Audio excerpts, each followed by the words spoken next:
The 1988 All-Filipino Conference knockout game between San Miguel Beer and Añejo Ram. A moment for Mamaril. Añejo Ram does not take an easy shot inside. They want to have them take the low percentage outside shot. So see what's going to happen. And with no time left, Mamaril, who was playing listless all night, suddenly... Ginebra San Miguel versus Manila Beer, 1986. 2 seconds to go. Here is Hackett. He puts it up. Basket counts. Basket counts. Yes, it counts. 1990. Añejo Ram versus San Miguel. It doesn't get any closer than this. Ives intentionally misses it. Gray has it. Goes to Cuenco. Gonzalo, three-point shot. Yes! Yes! Yes! Yes! At the buzzer. Yes! Hard to forget. June 21. Overtime. Pop Cola's 24-carat heartbreak. They have a chance. They need a three-pointer. Elias. De Guzman launches. Yes! Yes! Three-pointer. Añejo has a timeout, and they will use it. 5 seconds remaining. More dramatic moments. Cesar will drive for the hole. He'll score. 1 second to go. Oh boy! No. 9. Añejo versus Presto. Gonzalgo is everywhere. We are tied at 1:15. Shortstop, yes! And there's a foul as well. Presto has no more timeouts. He missed it. He picks it up. Over to Jaworski. There's a foul. Ni Vince the Prince Hizon kay Dindo Pumaren. Uy, nabitawan! Nabitawan na, Gayoso. Pumaren will go all the way top. Block! Ni Vince Hizon. Block! Watch this block, Dr. J. Ang layong inabol ni Vince Hizon. Butataka. Really giving his all here. Vince the Prince. Baskets. James is free for a three. Just a pure shooter. Yeah, you know, that game is not over. You know, people are going to the exits. This 4-point game, minute and 6. Ayan na agaw. Yung ba, tapos na laro. Yung namamadali yung mga tao. Nandito na naman si James. And that's foul. And he makes the shot. I thought he was fouled. Yes. He makes the beautiful shot and he was hit on the hand, huh? Ni JB Gayoso. All they need is a 2-point shot. Yes. Aquino must put out. Gayoso goes for a 3. Oh! Gayoso! Gayoso! Oh my God! Out of the races. Ito, maroon natin. Yan ang pagpihirang-tira. Dalawang back-to-back. Oh, shot! Ito, masasabi ko, napakatapang ng tao to. Pero hindi pa rin tapos ang laro. At malayong 3 points. Pwede pa. Pwede time out. Hindi to time out. Ito bukas si James. Tumira ng 3 points. Oh! Oh! That shot will count. That shot will count. Sinasabi namin dito sa point na to, may time out pa, may time out. Ang layo niya. Mga tatlong hakbang pa yan sa 3 points. At binanatan niya ang kanya 3 points. Ayun ang ilaw. Ayun. Outlet talaga. Pasok talaga. 99-96 at pinagkakaguluhan pa rin si Sonny Jaworski maglabas. The same situation. Racela making the first free throw to give them a 2-point lead. Now he may make the second one and just panigurado ika nga. Look at Vince Hizon at ang kanyang kakamping si Dudut Jaworski. Sonny Jaworski all intensity but his team in a severe handicap right now. Wala na silang timeout. At si Racela nasa kanyang kamay ang pagkakataong bigyan pa sila ng malaking kalamangan. Kung may pasok ni Racela ito, look for the quick inbound. Wala! Wala! Rebound nakuha ni Marlo Quinoy. Binato kay Baldavid! Baldavid is there! He goes all the way! Yes! Oh boy! Oh boy! Oh boy! Second extension! What a game, Kinito! And we were telling you, here's the bato. De La Cruz. At wala na yun. Oh boy! I have never seen a game like this. Double overtime! In the second of overtime, right after this. And sa Cuneta Astrodome, ito nangyari nung huling 6 na segundo in the first overtime, and we told you that it may happen again, and it did. Marlo Aquino with a tremendous rebound. Eksakto ang pasa niya, and the same man we were talking to you about, the Flash, Val David muli ang nagbigay ng tabla, and we are in the second overtime of this knockout game. At partner ito si Nelson Azaitono knew that Val David was... Rafi Rivas. Artavio ulit. Kagiwa with a pick from Rivas. Kagiwa, step back. Jump shot is good! 33. They're already sending one guy, two guys, three guys to defend Mark Kagiwa. You see right here, he eludes the first defender, eludes the hits the double team. Tapos yung fade away jump shot. What an athlete. Yes, it is overtime. Valenzuela. Lumalabas na naman si Kagiwa. This time it's Rich Alvarez watching it. And they isolate for Mike Kagiwa. Kagiwa goes left. Binigay kay Paul Artani. Set up jump! Oh! TM3! Paul Artani! Can you believe it? Set up yun ni Mike Kagiwa. Robinson, subaksak. Throw steal! Rafi Rivas! Tuloy-tuloy! Slam by Rivas! And Ginebra is on top by 7 with 2 minutes and 31 seconds remaining in the overtime period. Kanilang yung koponan ng Mobile Line is in the penalty. Yes, at ang importante, sabi mo nga, Chino, kailangan malinis na malinis ang pagkaka-receive dito. Pagka nagkagulo sa reception dito, mauubos yan 2 segundo na yan. Kapit. Well, back down. Teka muna. Check muna natin kung counted ang tira, ha? Val David. Oh, it will count. The referee said it will count. Yes, that's official. And this is the biggest comeback of any team sa history nito McDonald's PB All-Filipino Cup. And it took the guts of Val David. The inbound. The street off. All the way. Yeah!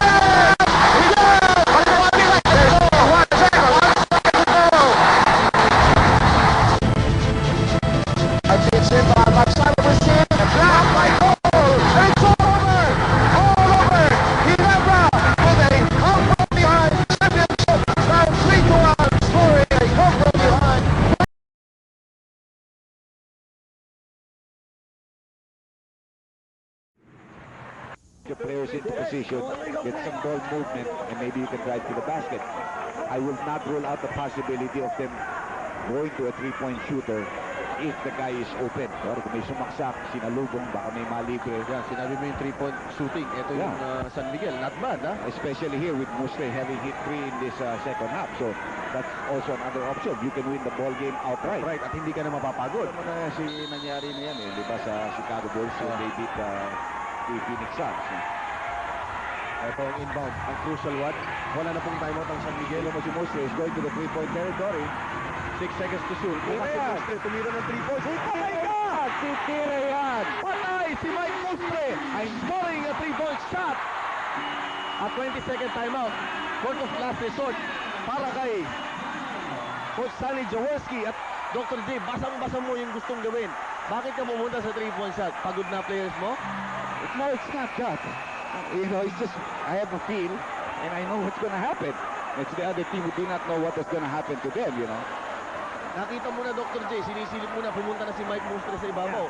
Pero the reaction ng Gordon kulang. Yeah, because alam na rin ni Coach Jacobs na kung, you know, they're gonna look for that 2-point shot. But if kung walang options, they would go. There's a 20-second timeout. Jaworski, remember, used his last time. Now they have to throw in from the backcourt and they cannot go to the half court.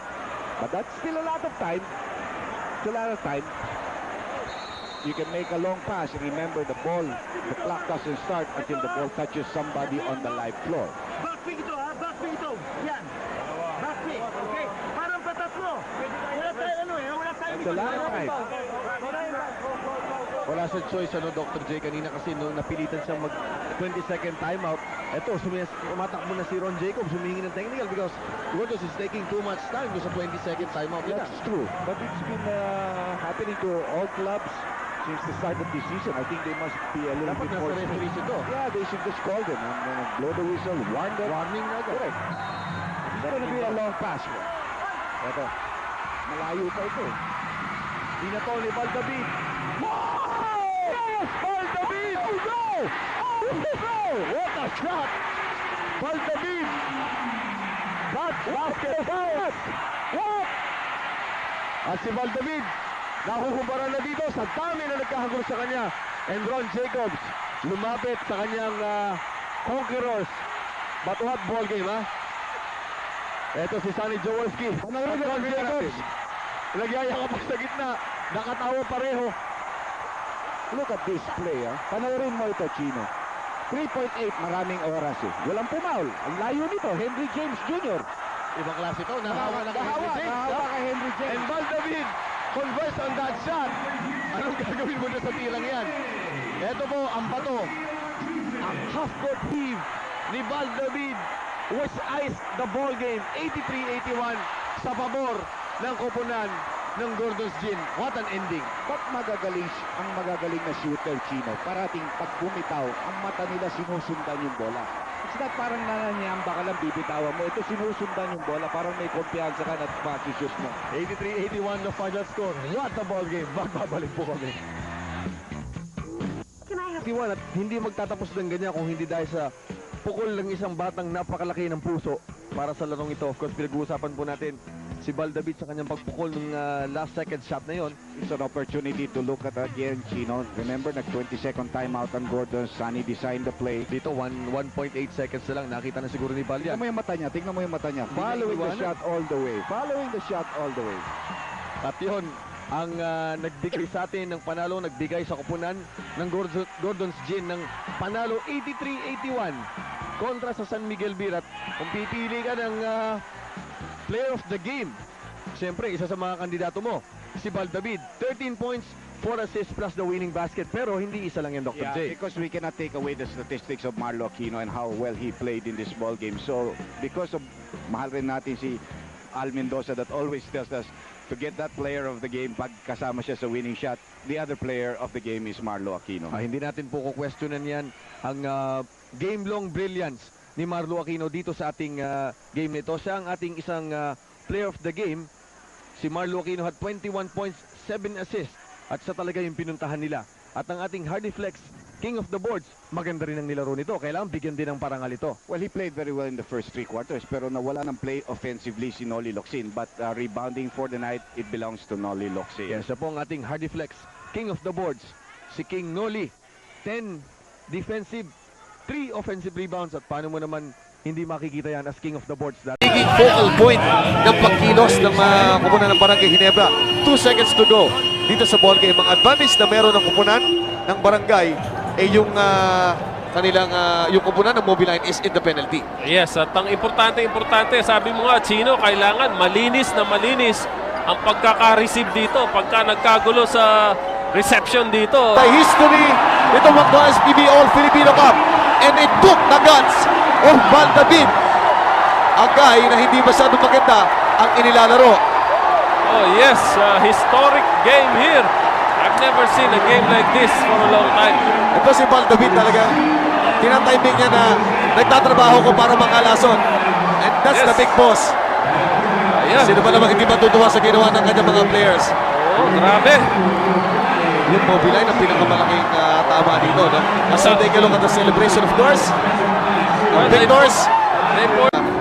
Court na Mobiline. Salvacion yung tira ito. Makita natin ang ganda ng screen na binigay para kay Sunday Salvacion. Swak na swak. And that was a TM3 sa sa inyo ng bagong TM. Power to the people. The former St. Benil Blazer coming out of nowhere, hitting a Sunday special. Linggo-linggo, mga kaibigan, kanya po si Sunday Salvacion ay nabigyan ng pagkakataon to save Barangay Ginebra.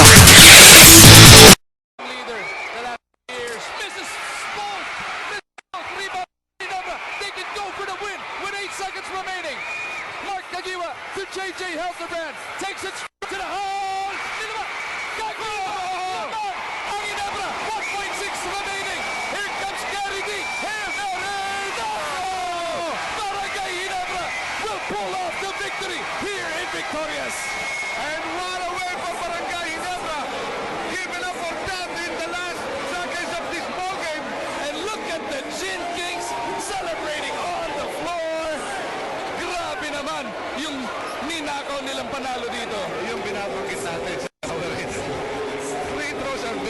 important in basketball. And when you miss 4 straight free throws in the crucial seconds of this ball game, something bad is bound to happen to your team. 73-72 ang ating final score. What a sequence of events. The last 2 minutes, definitely one that will go into the books, Rado. Well, magandang ulit-ulitin ito. Ratsada, wala nang choice doon. Si JJ Helderman, he will go for it. Tumalbog at lumabas, but his partner, the Spark, again, no rebounders for Powerade. Nanood. They will pay for it. 73-72, Barangay Ginebra napulot na ang kanilang ikalawang panalo dito sa Philippine Cup at patuloy ang kanilang mastery on the road. And they will tie for with Powerade with 2 wins and 2 losses. It's a 5-point lead, and it looks like Chapinas is going to go home with a victory. Their first sa PBA. The supporters of Chapinas starting to congratulate Michelle Arena. Hindi siya nila pinigilan. Minsan malas yung ganun ha. Baka ma-preempt. RJ Hasul has been very steady. Ayun na nga. Mintis yung una para kay Hasul. Pintis na nga. 3 players in double figures for Chapinas, all with 10 points apiece. Si Espiritu, si Ubalde, Mintis pareho. at saka si Yasul. Canaleta to Helterbrand. Here we go. Barangay Ginebra. Down by 5. Intal. Wala. Pero merong foul this time around. A good idea for Barangay Ginebra to speed up the tempo. A sense of urgency. Facing a 5-point deficit. That's a 2-possession game. Hindi pa tapos itong laban na ito, mga kaibigan. Oh, but a big miss. A big miss by JC Intal on the free throw. The Barangay Ginebra still has 1 full timeout remaining. Chapinas with a 30 on the board. 39.2 seconds na titira dito. Can Chapinas hang on? Tutok lang, JC Intal. Nilawan ng ring yung pangalawa. Pero lalabas yung bola sa baseline and they will review kung na kanino ang possession dito dahil less than 2 minutes na. At si Coach Jong sumisenyas, tsaka si Coach Art, mga coaching staff na itong Ginebra, halika na, hindi natin kailangan sumunod ng timeout dito. Quick instructions coming from both coaches. Ay, yung mga referee natin, kinukonsulta ang ating monitor. Titignan ko si Espiritu nga bang last touch doon o isang taga-Barangay Ginebra. This is gonna be a crucial possession. Kailangan ng Ginebra to.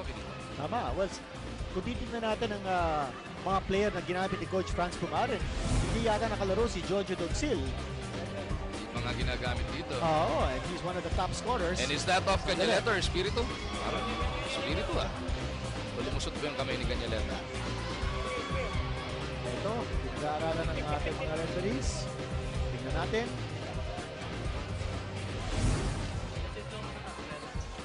Nahihirapan niya ang ating mga referees. Pero kung walang conclusive the possession, Yusinenias, papuntang Chapinas. Kaya kung hindi crystal clear, mananatili si Chapinas ang possession.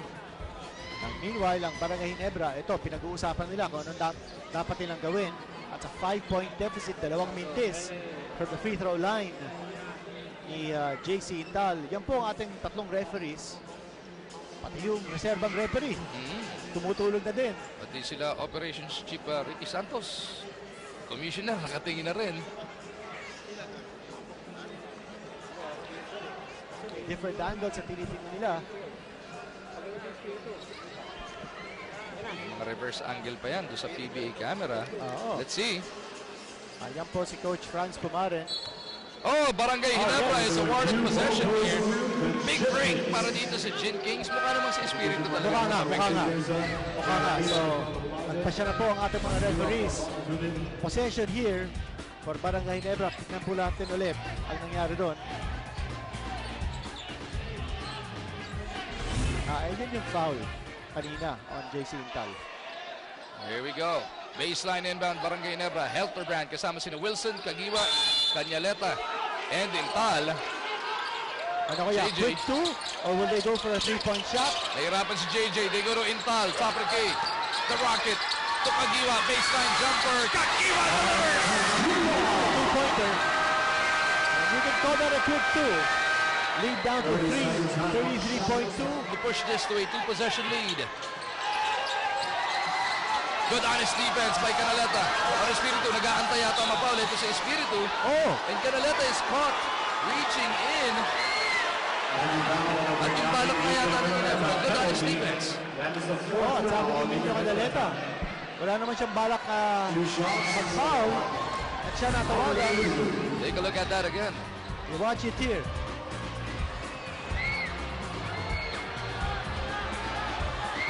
Wala yata tayo nakitang foul doon. Oh, pero nagmintis si Espiritu sa una niyang free throw. That's a big break for Shapinas. Natawagan ng foul si KJ Canaleta. Wala tayong nakitang foul doon. Out and replay. Pero all kinds of pressure on the second free throw to make it a 4-point lead. Espiritu. No! Rebound Intal. Barangay Ginebra down by just 3 points. JJ Helterbrand calling Barangay Ginebra's very last timeout. 23 seconds remaining dito. It's a one-possession game. Kung naipasok ni Elmer Espiritu, even one of those free throws would have been a two-possession game. Ngayon may pagkakataon ng Barangay Ginebra to tie it with a 3-point shot. Natatanda natin, titignan niyo po. Merong 3 segundong diferensya ang ating shot clock at game clock. Pakinggan natin si Coach Sean. Ikaw na to. Willie Wilson na to. Okay. Gusto ko ikaw makipag-pick and roll. Okay, klaro. Okay. Yan. JJ. Come out. Mark. Hala ka na. Look for the ball. Pag wala ang atake si Mark, gusto ko si KG makipag-ball screen sa kanya. Si KG makipag-ball screen sa kanya. Klaro. Okay. Now. Okay. Then you attack it. Clear. After we make the basket, we are still down by 1 point. Okay? Correct. Okay. Okay. Basta, you cannot choose that. Okay? Try, listen.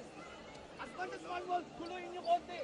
Hindi tumatawag for the meantime, hindi tumatawag. Baka matapik ng bola. Pero pag hindi tumawag, matawin na na. Laro. Okay?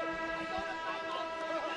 Yun ang diskarte. Go for the quick two, tapos sa depensa, testingin nyo. Pag hindi pumito, atawin mo. Oo.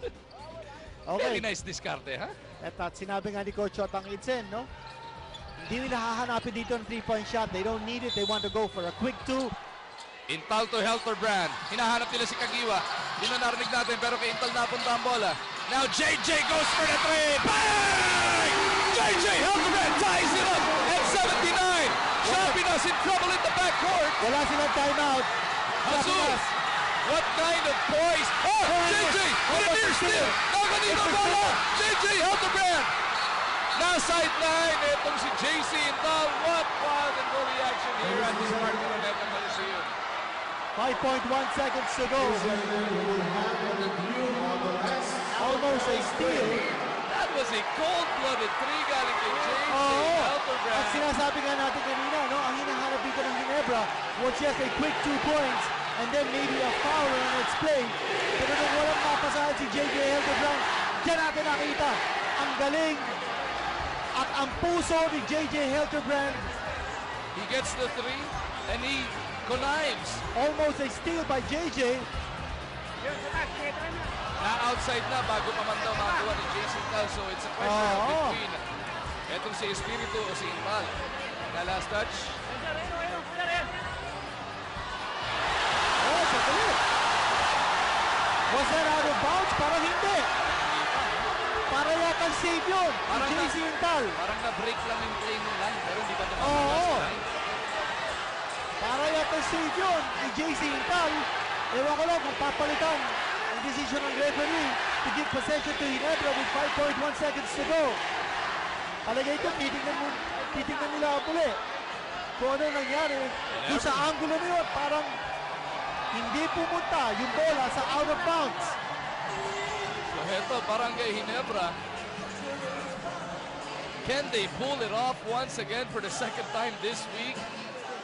The Gin Kings looking to pull off the improbable. dito sa ating Philippine Cup. And the ball goes to Shapinas. It goes to Shapinas kasi sabi nila, nag-out bounce. Kick ball daw. Kick ball. Not kick ball. What can you review? Tumama sa paa bago lumabas ang bola. So yun yung last touch, yung paa. Walang, sabi nila, hindi na nga nag-outside, pero it was a kick ball. Hindi naman pwedeng, gumamit ang paa to be able to get possession away from the kalaban. Kanya, yun ang pasya ng ating referee. Shapinas with possession, 5.1 seconds to go. Matetesting dito ang depensa ng Barangay Ginebra. Paulo Hubalde, Shadi Discarte, 3 to shoot, long three. Paulo will miss. Rebound, Tubig, and 48 minutes was not enough. Barangay Ginebra and Shapinas will need 5 more. Para malaman natin, sino nga ba ang nakaka... Shot was there para dito kay Alex Cabagnot. But you have to think, gotta give that big man some touches right now, especially with how hard he's been working dito sa huling 3 minuto ng natumaan. They go to Kirby Raimundo with a fake. Dalawang fake, may fade away pa. Nakamintis pa rin. Being challenged by Nick Pasigas. This time, si Raimundo ulit mintis. Chris Alexander still getting the ball. Hindi na makakuha nitong Barangay Ginebra ang malalapit na tira. Nakubgub doon si Mark Cagiwa. To Dylan Ababo. Dylan Ababo mintis pa rin. And Nick Pasigas again coloring his 18th rebound tonight. Ginebra's getting their chances because they're getting offensive rebounds. It's just that they've been unlucky. Yung mga tira na pumapasok na, niluluwa sa mga puntong yun. Nakita na natin yan kung gaano kahirap yung mga puntos ng Petron. Ganun na nakadali. Ngayon, namintis.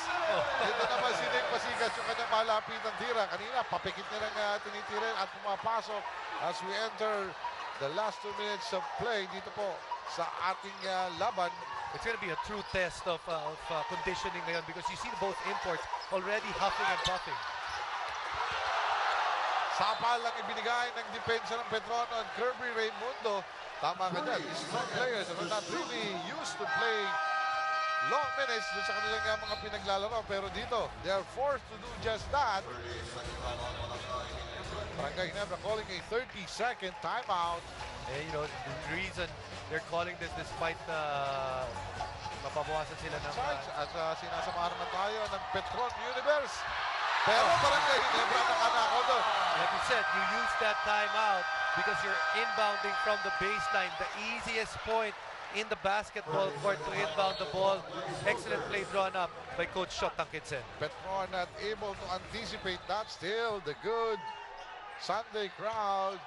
Alam na napapanood po naman ng magandang laban ng Barangay Ginebra at Petron. 1 minute and 30 remaining in the ball game. Aluseni. Ang kanya sa Mayok. Pumasok pa rin! Ciso Barrel going here in the dying minutes of the ball game. This time, Petron with the upper hand. 26 seconds remaining ang natitira. Tumawag po ng 30-second timeout ang Barangay Ginebra. Pero bago po yan, ito yung dalawang magkasunod na ofensiba ng dalawang kupunan. You look at these two plays, both of them coming out of timeouts and both coaches making use of timeouts to get points on the board, putting pressure on the opposing team. And it's nice to see coaches na at saka sa kanilang mga players na nakakapag-deliver doon sa gusto nilang mangyari. So ito naman, pagkakataon ng Barangay Ginebra magpakita pero naagawan sila ng Petron. Chris Lutz with a steal. Chris Lutz, you talk about his offensive skills, but you have to remember that this guy is a very good defensive player. Ang kupunan ng Petron Blaze, 1 minute and 16. Cabagnot receiving the inbound pass to Chris Lutz. Now to Arvin Santos against Ababo. They're going one-on-one. Arvin Santos, yung kanyang looper, all air. Grace Alexander with the rebound to Mark Cagiwa. Itong Barangay Ginebra only had 1 timeout left. That's why they did not use it in this period right here. 12 seconds si shot clock. Atake si JJ Helderbrand making the basket. Big basket for JJ Helderbrand. Ito ang Petron dito ngayon ang namumroblema and they have to call a timeout to talk things over. That's the big shot by JJ Helderbrand. Hindi ininta yung defense ang ibinigay sa kanya ni Chris Lutz. A big pull-up jumper. Matapos madepensahan yung tira nito si Arvin Santos. Ang Barangay Ginebra delivering to get the lead back. Coverages ng mga laro ng PBA. Susunod po natin sa araw naman ng Miyerkules. Pero balikan natin ating laban. Petron with the ball but they're down by 1 point. First slots to Al Husseini. Al Husseini, ang jumper namin test. Ang rebound makukuha ni Mark Nagiwa to JJ Helterbrand. No need for Petron to foul. Actually, a lot of times. Ooh, cleaned out by Willie Wilson. Is Alex Cabagnot. Not the best of decisions for Willie Wilson in that play. Now we have to see if it is actually an illegal screen. That's what was called by the referees. You can see talaga si Alex Cabagnot tumilapon nung dumaan siya kay Willie Wilson. Sa ating pagkakakita dito, mukhang itong si Willie Wilson lean forward. Ito, close call at least in that angle. Here it is. Petron situation. You know in close games, look out for Alex Cabagnot. And don't forget about Danny Ives. Cabagnot taking it upon himself, Vintes. Willie Wilson with the rebound. Atoning for the miscue earlier. Coloring that big rebound for Willie Wilson. At pinaut pa ito. Nasa penalty situation na po ang Petron. So 2 free throws for Willie Wilson. You know, you look at the shots that Petron has, all decent looks. This one, Alex able to beat out itong si JJ Helterbrand. But you also have to wonder, no touches for their hottest player, which was Nick Fasicas, at the close of the game. Still enough time for Petron though. Marami pang oras, I remember. Only a 2-point ball game. Pasok ni Willie Wilson. Even if he makes the second free throw, plus a timeout, it will still be a single possession ball game. 18.5 seconds remaining. Hold din, no? 20 seconds. Ibinalik po ang ating oras. Nakadagdag ng isang kalahating segundo kasi kanina 18.5 yan. Wilson completing the 2 free throws. Lamang sila ng 3. But enough time for Petron as they go timeout. But the 3 points is there. You would think that they're still going to be willing to take that. What's important is that clock management, quick points para sa Petron. Pero nasa labas pa ito si Cabagnot. Ang pasa niya kay Fasicas, nahihirapan as he is being defended by Willie Wilson. Halos mawala pa ang bola. But Daniel Duponso recovers. Sa labas, Cabagnot. Ipapasa kay Chris Nash. Chris Nash papasok. Balik kay Fasicas for 3. Boom! Time management. Yung pala ang version ng time management for Petron. Not going for the 2 though. 3-pointer from Nick Fasicas to tie the ball game up. This is the PBA. Yan ang masasabi natin. You thought that it was over dahil nagkagulo na itong Petron dahil sa depensa ng Barangay Ginebra. But Nick Fasicas, we said earlier, how many opportunities? Hindi siya nakahawak ng bola. Finally gets a chance here. Good defense on the part of Willie Wilson. But here, a patience and the patience of a team that is of championship caliber. And finally, finding the guy na libre para dun sa 3-point shot. Well, this is a luxury for coaches, Jason. Nagkagulo na yung dinisenyo na play. But the basketball IQ of your players, hindi na rattle, still looking for the open man. Nakita si Fasicas was very hot and he delivered with a big shot. And like we said, this is a team that played 7 close games in the semifinals. Balik sila ngayon, laro na naman, close game na naman, may tuwan-tuwa dun sa nangyari kanina. Oo, pagkatapos ng laban na ito, sarap uminom ng salabat. Dahil napaos eh. Paos? 3.9 seconds. Humip-hop yung talon eh. Ito po, may fouls sa game ang Barangay Ginebra, but bola po nila ito. So they won't be needing that. Penalty na po ang Petron. Merong last second substitution dito. El Diponso ilalabas. Ibabalik itong si Denok Miranda. Obviously, mga outside shooter ang kanilang mamatayan dito. 3.9 remaining. Lots of time. JJ Helterbrand with the ball. Ang kanyang tira. Challenge! Rejected! Oh my God! Big shot after big shot! What a game we're seeing here! We thought that was it from Nick Fasicas.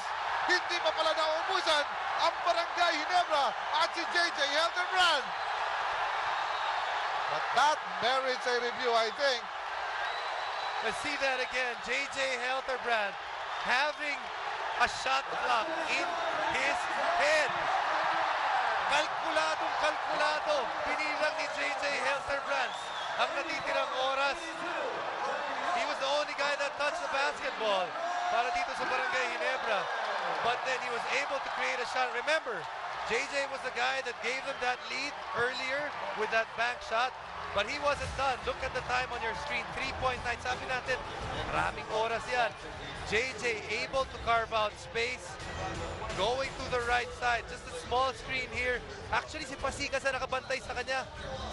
Binomba pa. Pasok pa rin para kay JJ. When you have a 6'11 guy in front of you, you really have to be creative with your shot. At yun mismo, ang ginawa nito si JJ Hildebrand with one hell of a winner dito po sa panalo ng Barangay Ginebra. Ika nga, nakipaglaro sila sa pagkatalo dito sapagkat nawala nila yung 22-point lead. But when it mattered most, pumunta sila kay JJ Hildebrand and he delivered. See it right there. JJ just able to find some inner strength and able to find a way, an angle, para ma-shoot yung bola na yon. One thing I can say about JJ, it must be the shoes. JJ Hildebrand with that big shot. Ilang beses po nating ulitin, hindi magsasawa ang Barangay Ginebra with this sweet victory dito po sa ating Sunday offering. A win of Barangay Ginebra in their first game dito sa Commissioner's Cup over Petron Blaze Boosters. At ito, they're still celebrating with their hero, JJ Hildebrand. Hindi matatapos ang selebrasyon ng barangay. Wala pang umaalis dito sa Smart Araneta Coliseum in celebrating with their team. Kirby Raimundo will enter this game para sa Barangay Ginebra. Let's look at both sides. If you're Barangay Ginebra, you want to make sure that you're the last team to shoot. If you're Petron, kung sakaling napaaga ang tira ng Barangay Ginebra, the player that gets the rebound better call a timeout quick. Kagiwa maglalabas, Bozeman meets it. Kasama nila si Meyerhofer, Raimundo, and Ababu. Bozeman will waste away the time kontra dito kay Chris Lutz. 7 seconds remaining in this game. Bozeman didiskarte, goes to his right. Bozeman looking to go all the way. Cedric Bozeman buries it with 0.3 of a second remaining. And Barangay Ginebra will pull this one out of the fire. Cedric Bozeman with a huge shot.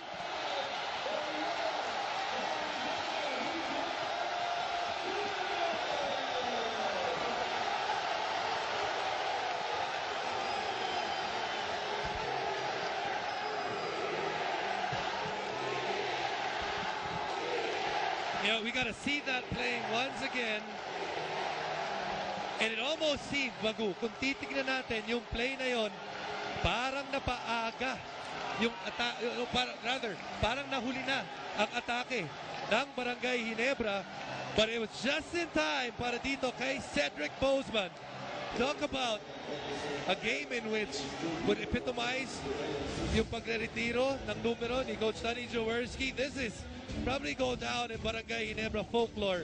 Cedric Bozeman, all game long sinasabi natin, we want to see an imprint in this game in which Cedric Bozeman really made a big shot or something happening in this game. None bigger than the game winner para dito kay Cedric Bozeman. At dahil dyan, naging dalawa ang ating best player for this particular ball game. Big win para dito sa Barangay Ginebra as we take different looks at that magical play in front of this 15,000 strong Big Dome. 87-85 is your final score. What a finish here inside the Smart Araneta Coliseum. Kirby, not afraid to take big shots. Will he take one now? Against Shundok. He makes his move. He fires, no go. Tip it, Macklin goes off the glass. A great job by Macklin because Shundok was defending against Kirby Raimundo. Here's Paul Lee. Paul Lee, no go. Rebound, Barakael. Our Do or Die Monday is down to its last 31.6 seconds. We're all tied up at 79. MA to Barakael. Barakael fires and misses. And there's Kirby with a rebound, but he overshoots. And Macklin misses again, but there's a foul. Free throws coming up para kay Vernon Macklin. And he makes the first. for two. And Ginebra is on top by 2. And if you're Ginebra, you don't want to give up the foul. Here's Jeff Chan. Oh, back to the races it. Oh, what a big block. What a block shot coming from VMAC. Oh, here's Paul Lee for 3. No go. Jeff Chan. No. And Ginebra will survive. Rain or shine had the chances. The Elasto Painters had their chances. Unbelievable. 30 seconds. Pero masakit dyan, kung mahirapan silang ipasok yung bola, wala na silang timeout. Here we go. Elterbrand will start the play. They're looking for LA. It ends up with Baracael. Oh, blocked and Rainer. Foul! Oh, foul! Wait, there's a foul.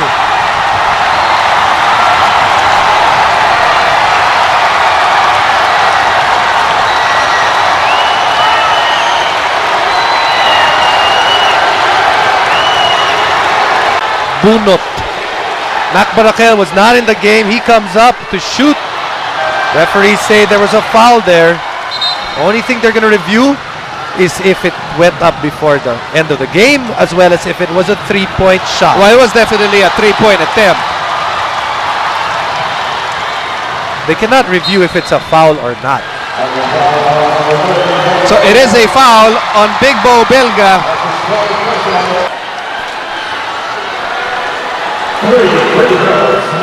And like what Rainer Shine is doing, don't send anyone there. Make him feel alone.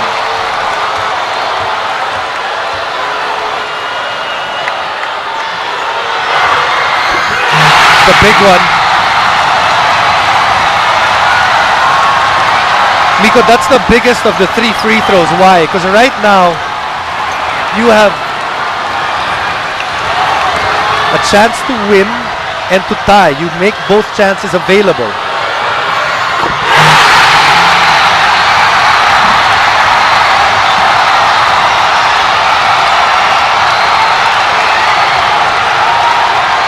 The first is the big one, the third is the hardest because you might be too overconfident shooting the third. We'll find out. Baracael. Got it! Now Rainer Shine has a timeout that they can use with 0.3 of a second remaining. It's a 1-point game for Ginebra. 3 huge free throws for Mac Baracael. Gabe Norwood will start the play and he will look for someone who can possibly win the game for Rainer Shine. I expect Barangay Ginebra to switch a lot. So it's going to be up to the players to adjust on those switches. So no timeouts remaining for both teams. This is it. Rainer Shine trying to go for the win, down by 1. Belga. Too late, and Ginebra wins by 1. LA Tenorio will rifle it in. Ang targets niya sina Baracael, Slaughter, Ellis, and Aguilar. Baracael comes out to meet it, and LA will waste away the time. Interesting decision para sa Ginebra. They feel probably they don't have enough personnel. They're going for the victory in regulation. Tenorio asking for that pick. 6 seconds to go. LA goes to Japet. He puts up a 3.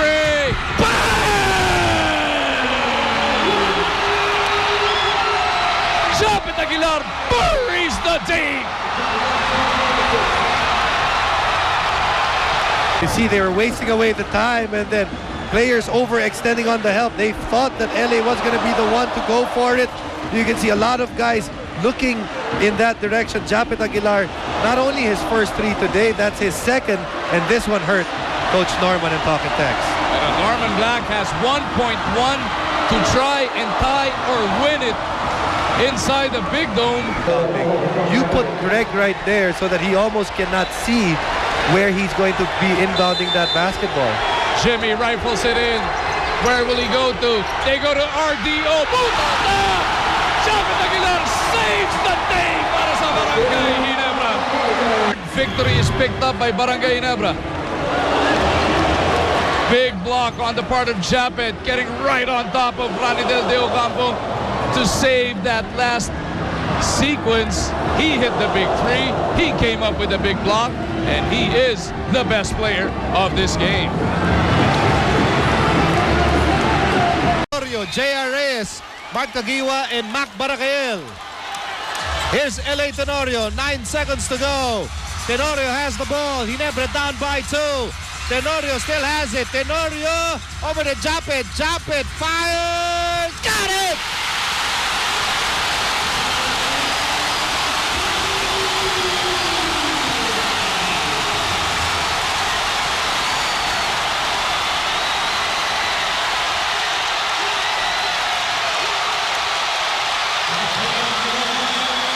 And that's how you jump it like it's hot. 3-point shot brought to you by PLDT MyDSL, the #1 home broadband, and that shot was for the win.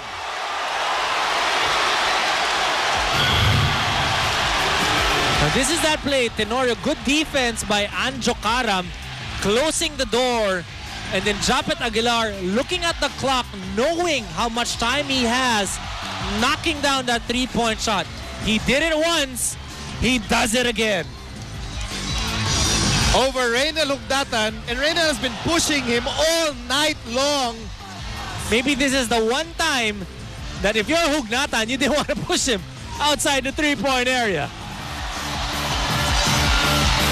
Here's another look, and I know Ginebra fans can look at this like 1,000 times over and over and over, and Japet drops it like it's hot with a 3 for the win, and sending the crowd here inside the Mall of Asia Arena into jubilant euphoria. Here's that 3-pointer again. Yes, sir. And fans loving it. Ginebra was down by 2, and Japet Aguilar gave them a 3 in the win.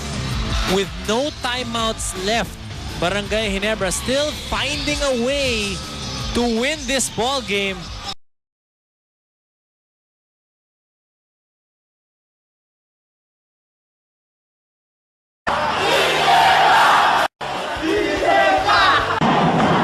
Sa pananaw ko, yung nag-umpisa kay Jaworski talaga.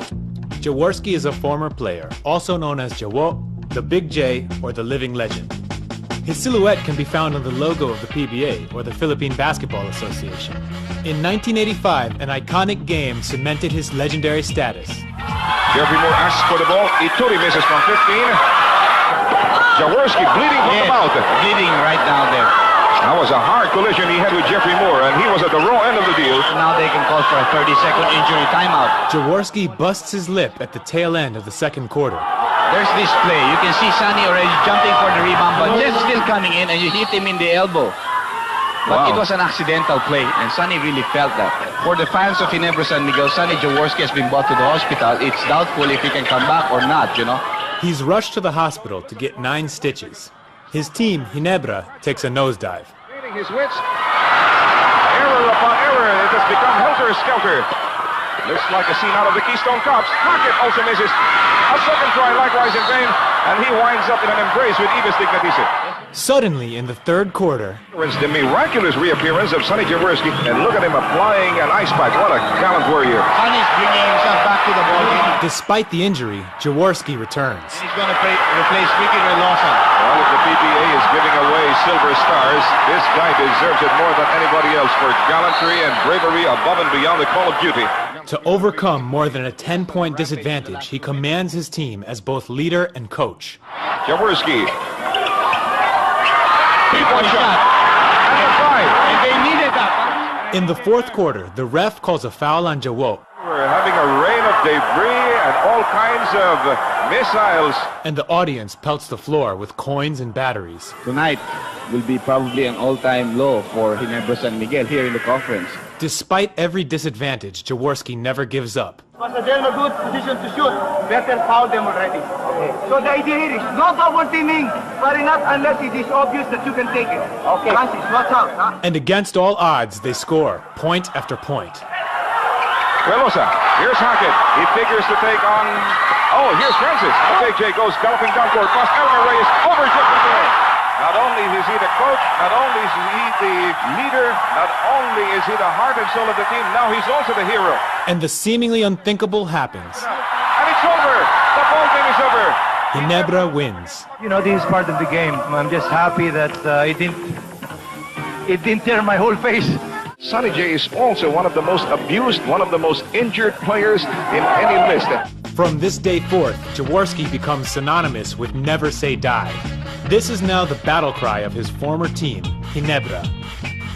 Ginebra, it's very hard to play against them because they have the whole crowd cheering for them. Like you say, it's the home team. And a once unknown player named Jaworski began his ascent. He embodied the spirit to never give up, something so many at that time so needed to hear. You have made history. What can you say? I would like to thank the millions and millions of fans, especially those who even come out of their way to ride me, my team, all sorts of support, masses, prayers, and all the good wishes for this team. We will have a PBA champion, Ginebra San Miguel. It was then that the sport turned from national love to national obsession.